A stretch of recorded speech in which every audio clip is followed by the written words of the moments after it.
በጣም የሚደንቀው ይህ ግለሰብ የነቢዩላህ ሙሳ ከሊሙላህ የቅርብ ዘመድ ነበር። ወደ መጀመሪያ የህይወቱ ክፍል ኢማኑ ጠንካራ፣ መስጊድም ማይጠፋ ታታሪ ነበር። የነሱን ዘመን ቁርአን ተውራት የሚባለውን ሲያነበንብ ድምፁ የሚያምር ሰዎች በተመስጦ የሚያዳምጡለት ግለሰብ ነበር።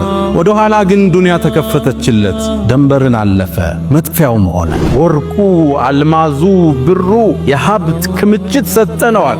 አይደለም ሀብቱ የሚቆልፍበት ቁልፎቹን ብቻ አላህ ጠንካራ የሆኑ ከ10 እስከ 15 ጭፍራ እንኳን ሊሸከሙት የሚከብዳቸውን ሀብት ሰጠነዋል።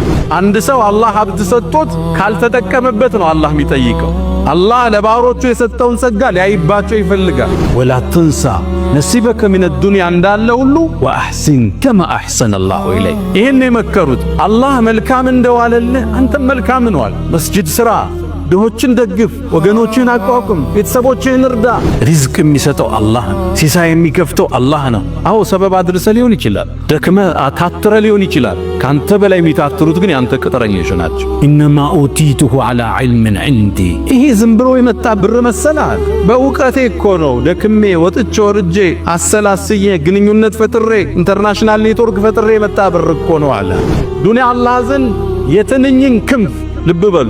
ነቢዩ ዓለይሂ ሰላቱ ወሰላም እንዳሉት ዱንያ ትንኝን ብትመዝን አላሉ ለው አነ ዱንያ ተዚኑ ዐንደላሂ ጀናሐ በዑዳ። የትንኝን ክንፏን ትንኟን አላሉ እሷን ብትመዝን ኑሮ ለአንድ እሱን ለካደው ሰው አንዲት ጉንጮ ውሃ ያጠጣውም ብለዋል ነቢዩ ዓለይሂ ሰላቱ ወሰላም። ፈኸረጀ ዐላ ቀውሚሂ ፊ ዚነቲህ።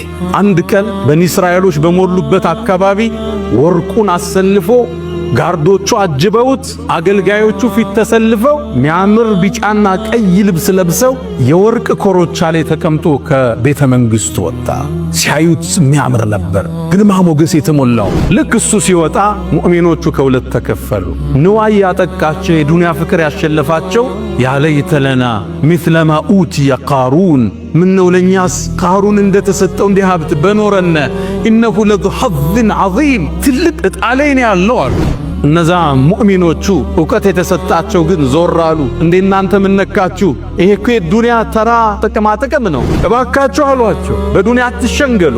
ዱንያ እኮ አላህ ዘንድ ዜሮ ነች። አላህ ዘንድ መልካም ሥራዎችን ማስቀደም ይበልጠናል አሉ። በዚህ ውዝግብ ላይ ያሉ አላህ ዳኝነት ሰጥ። ፈኸሰፍና ቢ ወቢዳሪሂል አርድ፣ እሱንና ያለውን ንብረቱን በአጠቃላይ መሬት እንድትሰረግደው አላህ አዘዘ። መሬት ተከፍታ ዋጠችው። ዙሪያው የነበረ አገልጋይ ሁሉ ተበተነ። ከሀብቱ አላህ አንድ ሳያስቀር ወደ መሬት ውስጥ ከተተ። ወአሕሲን ከማ አሕሰነ አላሁ ኢለይክ። አላህ ለሰጠን ጸጋ በማካፈል ውለታውን መመለስ አለብን። ሚስቱና ልጆቹ ማሳ ውስጥ ናቸው። ቴምር አንስተው እየበሉ ነው። ጮኸ። ያ ኡመት ዳህዳህ አላት ሚስቱን። አቤት አለችው። ይሄን ማሳ ለአላህ ሽጠነዋል፣ ቴምር እንዳታነሽ አላት። ማሳው ውስጥ ሲገባ ልጁ ቴምር እየበላ ነው። ካፏ ወጣውና ልጄ ወይ ለአላህ ሽጠነዋል መብላታችን ብሎ ይዞት ወጣ።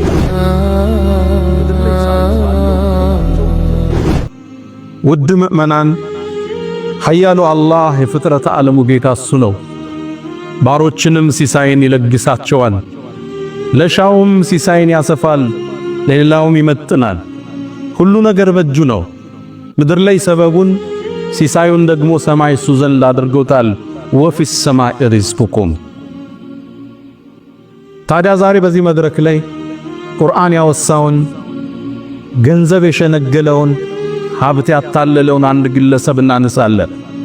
የግለሰቡ ታሪክ በጣም የሚገርም የሚደንቅ፣ የተሰጠው ሀብትና ንብረት የሀብቱ ቁጥር ዲካ የሌለው፣ አላህ ሀብቱን ሳይሆን ሀብቱ የሚቆለፉበትን ቁልፉን የጠቀሰለት፣ ብሩ ግን የመጥፊያውም የመድረሻውም መነሻ ስለሆነለት ቁርአን ስለወሳው ግለሰብ እናወሳለን። ባለጸጎች፣ ነጋዴዎች አስተምሮትን ወስድ ዘንድ ከኛ ይከጀላል። የግለሰቡን ታሪክ አላህ ሱረቱል ቀሰስ የሙሳን ታሪክ በዝርዝር ባብራራበት ምዕራፍ ውስጥ አትቶት እናገኛለን። በጣም የሚደንቀው ይህ ግለሰብ የነቢዩላህ ሙሳ ከሊሙላህ የቅርብ ዘመድ ነበር። ሙፈሲሮቹ እንደሚስማሙት ያጎታቸው ልጅ ነበረ። ስሙም ቃሩን ይባላል። ኢነ ቃሩነ ካነ ሚን ቀውሚ ሙሳ ከሙሳ ነገዶች ከበኒ እስራኤል ዘሮች ነበር። የሙሳ ያጎት ልጅ ነበር። ሀብቱ ጥግ የደረሰ ነበር። ወደ መጀመሪያ የህይወቱ ክፍል ኢማኑ ጠንካራ መስጊድ የማይጠፋ ታታሪ ነበር። የነሱን ዘመን ቁርአን ተውራት የሚባለውን ሲያነበንብ ድምፁ የሚያምር ሰዎች በተመስጦ የሚያዳምጡለት ግለሰብ ነበር። ወደ ኋላ ግን ዱንያ ተከፈተችለት፣ ደንበርን አለፈ፣ መጥፊያውም ሆነ። አላህ የሰጠውን ሀብት ቁርአን ላይ እንዲህ ብሎ ይጠቅሰዋል። ወአተይና እኛ ሰጠነው ሚነል ኩኑዝ ድርብን ሰጠነው አለ አላህ። ወርቁ፣ አልማዙ፣ ብሩ የሀብት ክምችት ሰጠነዋል።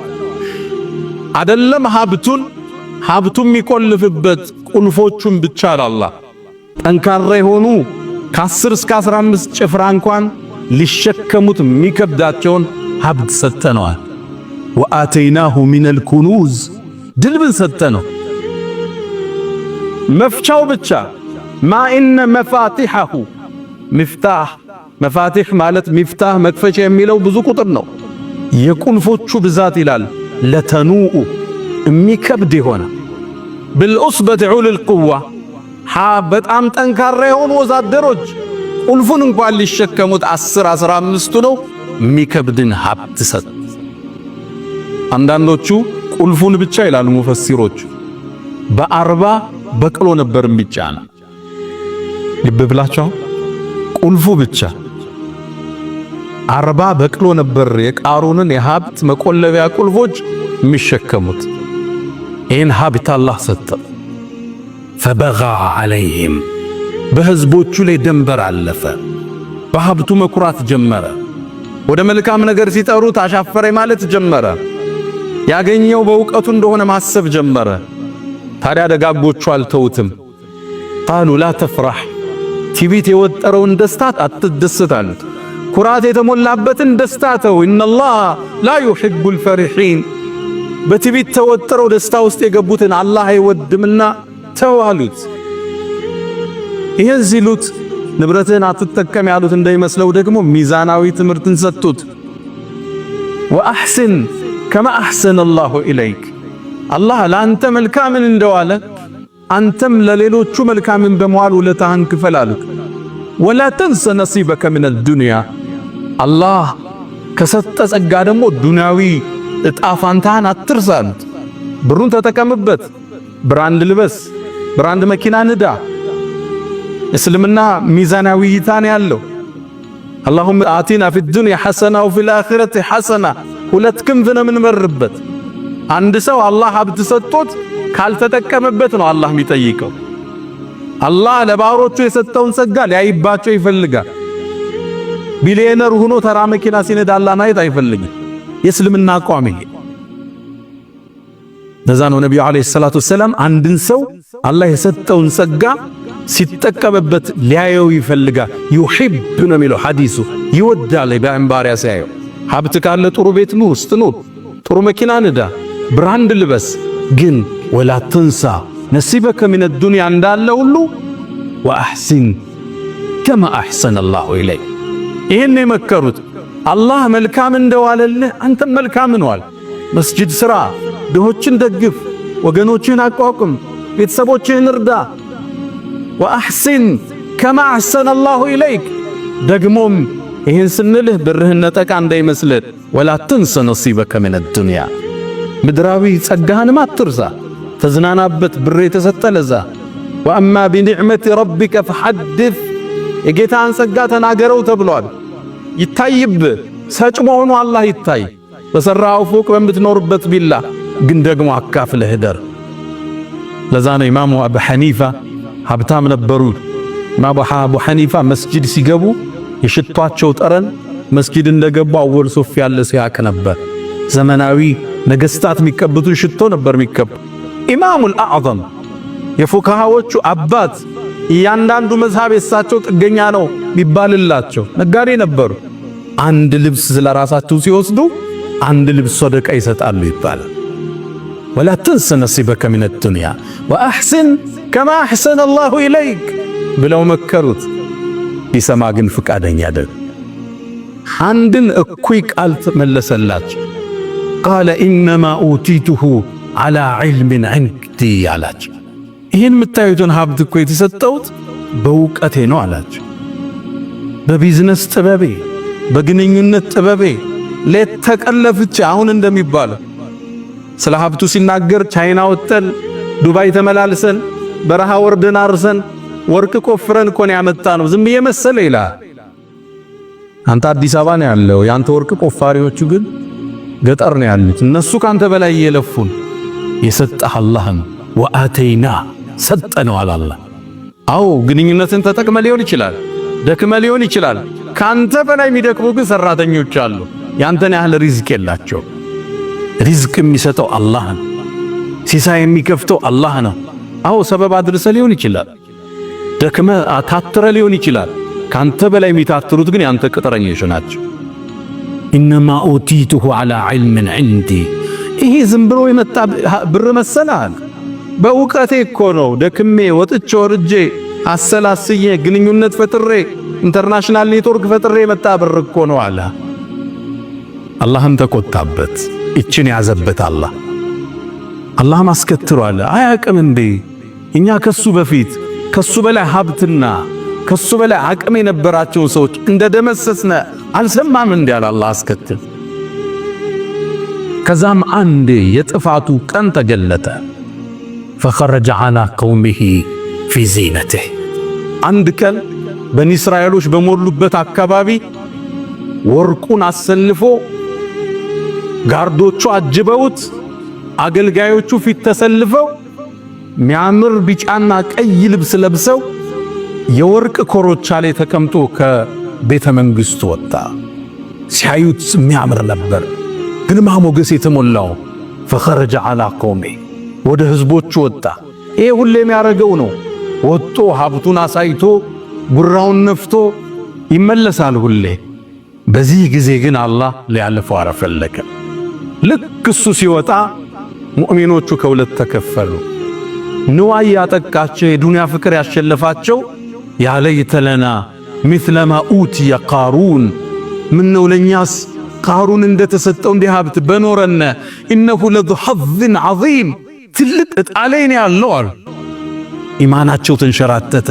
አንዳንዱ እንዲህ ይገጥመዋል። የሌሎችን ሀብት ሲያይ ምቾት ድሎት ሲያይ ኢማኑ መርጊያ ያጣል። እነዛ ሙእሚኖቹ ዕውቀት የተሰጣቸው ግን ዞር አሉ። እንዴ እናንተ ምን ነካችሁ? ይሄ እኮ ዱንያ ተራ ጥቅም ነው፣ ጥቅም ነው። ዱንያ አላህ ዘንድ የትንኝን ክንፍ ልብ በሉ። ነቢዩ ዓለይሂ ሰላቱ ወሰላም እንዳሉት ዱንያ ትንኝን ብትመዝን አላሉ ለው አነ ዱንያ ተዚኑ ዐንደላሂ ጀናሐ በዑዳ፣ የትንኝን ክንፏን ትንኟን አላሉ እሷን ብትመዝን ኑሮ ለአንድ እሱን ለካደው ሰው አንዲት ጉንጮ ውሃ ያጠጣውም ብለዋል ነቢዩ ዓለይሂ ሰላቱ ወሰላም። እባካችሁ አሏቸው በዱንያ አትሸንገሉ። ዱንያ እኮ አላህ ዘንድ ዜሮ ነች። አላህ ዘንድ መልካም ሥራዎችን ማስቀደም ይበልጠናል አሉ። በዚህ ውዝግብ ላይ ያሉ አላህ ዳኝነት ሰጥ። ፈኸሰፍና ቢ ወቢዳሪሂ አልአርድ፣ እሱንና ያለውን ንብረቱን በአጠቃላይ መሬት እንድትሰረግዶ አላህ አዘዘ። መሬት ተከፍታ ዋጠችው። ዙሪያው የነበረ አገልጋይ ሁሉ ተበተነ። ከሀብቱ አላህ አንድ ሳያስቀር ወደ መሬት ውስጥ ከተተው። እነዛም ምእመናኖች ይህን ክስተት ሲያዩ ደነገጡ። አላህ እኮ ለኛ በጸጋውን ባይሞላ ኑሮ ተመሳሳይ ክስተት ይገጥመን ነበር። ቃሩን ንብረቱ መጥፊያ ሆነ እንዴ? አላህ ቃሩንን ለትውልድ በሀብቱ ለኮራ፣ በስልጣኑ ለኮራ፣ በክብሩ ለኮራ፣ ሰዎችን ቆርጦ ለሚያይ ባፍንጫው ለሚያናግር ሁሉ አላህ ምሳሌ አድርጎ ጣለፈ። አላህ ታዲያ አንቀጹ ሲቋጨው የቃሩንን ታሪክ ተርኮ በአንድ አረፍተ ነገር ዘጋው። ትልከ ዳሩል አኺራ፣ እኛ እኮ የቀጣዩን ዓለም ነጅዐሉሃ እናረጋታለን ሊለዚነ ላ ዩሪዱነ ዑሉወን ፊል አርድ፣ ምድር ላይ በሰዎቹ ላይ መኮፈስል መኩራትን ለማይወዷት እናደርጋታለን አላህ። ወልዓቂበቱ ሊልሙተቂን መጨረሻው ፍጻሜው አላህን ለሚፈሩት ነው የሚል የቁርአን አንቀጽ የቃሩንን ታሪክ አላህ መዝጊያ ያደረገው። ቃሩን ሁሌም ቢሆን ለሁሉም ትውልዶች በሀብታቸው ለኮሩ ሀብታቸውን ይዘው በእውቀታቸው ብቻ እንዳገኙ ታስበው ለሌላው ለማካፈል አሻፈረ ይላሉ ሲመከሩ ምክርን ላልሰሙ ከመካሪዎቹ በላይ ለተኮፈሱ መቀጣጫ ይሆን ዘንድ ቁርአን ላይ አላህ ታሪኩን ጠቀሰው። አላ ወተሰደቁ ወፈዐሉ ልኸይራት ወስተግፊሩ ረበኩም ፈጡባ ሊልሙስተግፊሪን።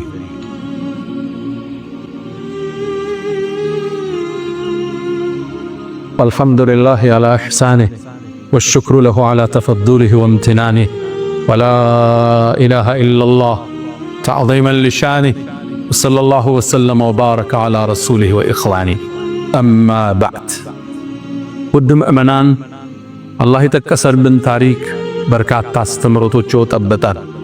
የቃሩን ታሪክ የተጠቀሰው ሱረቱል ቀሰስ የሙሳ ታሪክ በዝርዝር በተወራበት ምዕራፍ ውስጥ ነው። አላህ ሲጀምር ስልጣን ሸንግሎት በጠፋው በፊርዓውን ጀምሮ የቋጨው ደግሞ ምዕራፉን በቃሩን ነው። ሀብት ንብረት ሸንግሎት ሌሎችን ለመስማት ፍቃደኛ ባልሆነው ግለሰብ ስልጣንና ሀብት የሸነገላቸው ሰዎች አላህ እንዴት እንደተቀጣጣባቸው እዚህ ምዕራፍ ውስጥ እናገኛለን። ምዕራፉን ታዲያ አላህ ሲቋጭ ትልከ ዳሩል አኺራ እኛ እኮ ቀጣዩን ዓለም እናደርጋታለን ለለዚነ ላ ዩሪዱነ ዑሉወን ፊል አርድ ወላ ፈሳዳ ምድር ላይ ብክለትን ለማይሹ ሰዎች በላይ መኮፈስን ለማይፈልጉ ህዝብ ጋር ተናንሰው ለህዝብ ፍቅር ፈገግታ ሰጥተው ለሚኖሩት እናደርጋታለን አላህ። ሰው አላህ በሰጠው ዕውቀት፣ ውበት፣ ሀብት፣ ንብረት ሊኮራ ይገባው። ሁሉንም የሰጠው አላህ ለአላህ መስጋይ በመሆን ጭማሪውን ይከጅላል። ለኢን ሸከርቱም ለአዚደለኩም። በቅርቡ ተመሳሳይ የቃሩን አይነት ታሪክ አንድ ባለ ሀብት ላይ ደርሷል። ግብፃዊ ባለ ሀብት ናቸው። ትልቅ ሀብት አላቸው። ለኸይር ግን ቅርብ አልነበሩም። ሰዎች ሄዱና እባክህን ይህን ንብረትን ለወራሽ ጥለው አትድ፣ አካፍል፣ ስታካፍል ሀብት ይጨምራል ተብሏል አሉት። ነገ ይህን ንብረት ድንገት ብታጣው አላህ ሲጠይቅህን አሉት። ግለሰቡም አሳንሶ እያያቸው በአፍንጫው መለሰላቸው። ድህነት ይመጣል አላችሁኝ አላቸው። እውነተኛ ታሪክ ነው የምነግራችሁ። ድህነት ቢያሯሩጠኝ እንኳን አይደርስብኝም አላቸው። በእርግጥም ብዙ ፋብሪካ ብዙ ንብረት ያለው ግለሰብ ነበር። መሻይኮቹ ምን ይላሉ? ታሪኩን የጻፉት አንድ ዓሊም ያነበብኩት ላይ ከዓመታት በኋላ ይህን ግለሰብ አየነዋል። ንብረቱን ሁሉ ወራሽ ወረሰው፣ ባንክ ወረሰው፣ ከሰረ፣ ጠፋ፣ ዕዳ ላይ ወድቆ ድህነት ውስጥ ተመለከተ ነው ይላል። ሰው አላህ ኒዕማ ሲሰጠው በመስጠት ጸጋውን ይጠብቃል። በማመስገን አላህ እንዲያፋፋለት ጥረት ያደርጋል። አይኮራ፣ አይኮፈስም፣ ከኸይር እጁን አይሰበስብም። ለሰጠው ጌታ ምስጋና ማካፈል እንደሆነ ያውቃል። ሲያካፍል ንብረቱ እንደሚጨምርለት ተነግሮታል። ማ ነቀሰ ማሉ ምርኢን ሚን ሰደቃ፣ ከመስጠት አይጎልም ብለውታል ነቢዩ ዓለይሂ ሰላቱ ወሰላም። ሲሰጥ እንደሚባረክለት ያውቃል። ሲሰጥ ልጆቹን አላህ እንደሚጠብቅለት ያውቃል። ሲሰጥ ጤንነቱ እንደሚጠበቅ ያውቃል። ከሰጣችሁ መልሰዋለሁ የዓለም ቃል ሙእሚን አይረሳም። ምድር ላይ የተሻለ ሀብት ስናገኝ ዘመድ ምንዘጋ፣ ጎረቤት አልፈን ምንሄድ፣ በአዲሱ መኪና መግፋት የሚያምረን ሰዎች ቃሩን ለኛ ትልቅ ተምሳሌት። አንኮፈስ፣ ከፍ አንበል። የሰጠነን ጌታ ዝቅ ብለን ወስጁድ ወቅተሪ ወደ አላህ በመቃረብ በማካፈል አላህን አመስጋኝ ነው። ከፍ ከፍ አንበል። ኢነከ ለን ተኽሪቀል አርድ ወለም ተብሉገል ጅባለ ጡላ። ኩፈሳው ተራራ ጋር በቁመት ለመወዳደር ነው ወይስ መሬትን ስንራመድ ለመብሳት አስበን? የሰው ልጅ ነን፣ እድሜያችን የተወሰነ አላፊዎችም ነን። ዝቅ ካልን አላህ ከፍ አርጉን እዚህ ምድር እናልፋለን። ዑመር ኢብኑ አብዱል አዚዝ የሰይድና ዑመር የልጅ ልጅ ናቸው። እሳቸው 2 ዓመት ከ6 ወር የሙስሊሙን ዓለም አስተዳደሩ። ዝቅ ብለው አስተዳደሩ። ሲሞቱ ይላሉ ሊሞቱ አካባቢ ፍራሻቸው ላይ ተጋድነው ቤተሰብን ውጡ አሏቸው ይላል። ብቻቸውን ሆኑ። ከዛም እንሰማቸው ነበር። አንዲትን የቁርአን አንቀጽ ቀሩ። ትልከ ዳሩል አኺራ እኛ እኮ የቀጣዩን ሀገር እናደርጋታለን። ለለዚነ ላ ዩሪዱነ ዑሉወን ፊል አርድ ወላ ፈሳዳ ምድር ላይ በመኮፈስ አምባገነን ላልነበሩት ብክለትን ላላንሰራፏት እናደርጋታለን ብለው ሩሃቸው ወደ አላህ ተሻገረች። ሙእሚን ሲኖር ያለውን አካፍሎ ሰው ጋር ስቆ ሰውን አቅፎ ተናንሶ ከፍታን አግኝቶ ያልፋል። የመጀመሪያው ትምህርታችን እሱ ነው። ሁለተኛው ወአሕስን ከማ አሕሰነ አላሁ ኢለይክ አላህ ለሰጠን ጸጋ በማካፈል ውለታውን መመለስ አለብን። ንብረታችንን መጠበቅ አለብን። አላህ ይላሉ ነቢዩ ዓለይሂ ሰላቱ ወሰላም ለባሮቹ ሀብትን ይሰጣቸዋል። የሚያካፍሉት ከሆነ ሀብቱን እዛ ያቆይላቸዋል። እጃቸውን ከሰበሰበ ወደ ሌላ ስም ይቀይረዋል ይላሉ። ሐዲሱ ሰሒህ። ባሮቹ ዘንድ ያሰራጨውና ሲይዙ ይይዝባቸዋል፣ ወደ ሌላ ይቀይረዋል። አካፍሎ ማደር፣ ሰደቃም መስጠት ከዚህ ታሪክ የምንማረው ወሳኝ ነገር ነው። አንዴ ነቢዩና መሐመድ ዓለይሂ ሰላቱ ወሰላም መስጂድ ላይ ቁጭ ብለው እያሉ አንድ የቁርአን አንቀጽ ወረደ።